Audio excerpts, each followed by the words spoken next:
À l'heure du début de la classe, il largue les amarres et commence son voyage sur cette rivière de l'ouest du Bangladesh.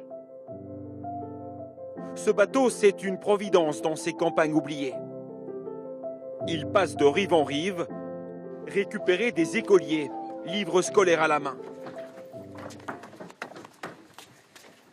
À bord, des bancs, des tables et une institutrice. Vous avez fait vos devoirs aujourd'hui? D'accord, c'est bien. Sortez vos exercices pour me montrer. Ce bateau est donc une école flottante. Dans la région, il en existe une vingtaine comme celui-ci. Et les 1000 écoliers qui embarquent chaque jour savent très bien pourquoi ils sont là. Quand il pleut, les rues sont inondées et on n'arrive plus à aller à l'école normale qui est trop loin. C'est pour ça qu'ils en ont installé sur des bateaux. C'est pour nous. Au Bangladesh, 10% des terres se situent sous le niveau de la mer. Et le reste est à peine plus haut. Les nombreux fleuves débordent régulièrement. Les inondations rythment désormais le quotidien. Les effets du réchauffement climatique. Pour faire face, les écoles flottantes, c'est la seule solution. Elles permettent aux enfants de continuer leur scolarité toute l'année. C'est cet homme qui en a eu l'idée, Mohamed Rezwan, un enfant du pays, architecte et engagé. Approchez-vous.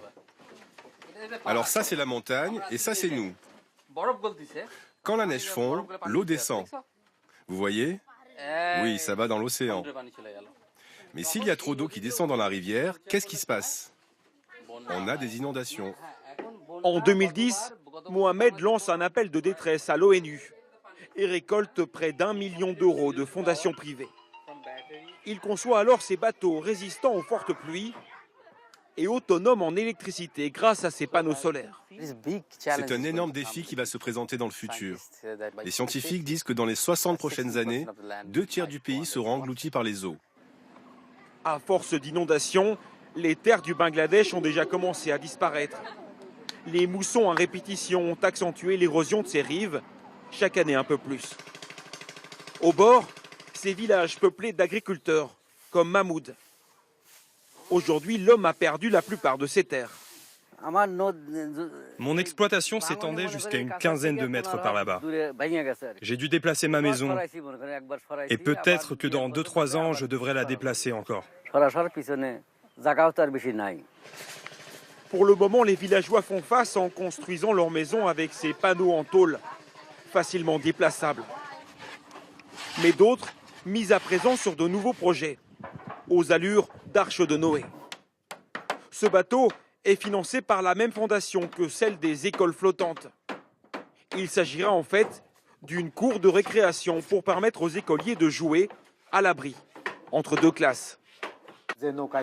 On a aussi construit des bibliothèques, des centres de formation ou même des cliniques flottantes. Je pense sincèrement qu'à cause du changement climatique, le jour viendra où l'on devra vivre sur l'eau.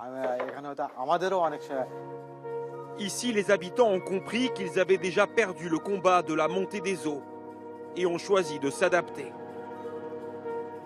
Pour cette nouvelle génération, aller à l'école flottante va devenir la norme. Ils pourraient peu à peu oublier la vie d'avant le changement climatique.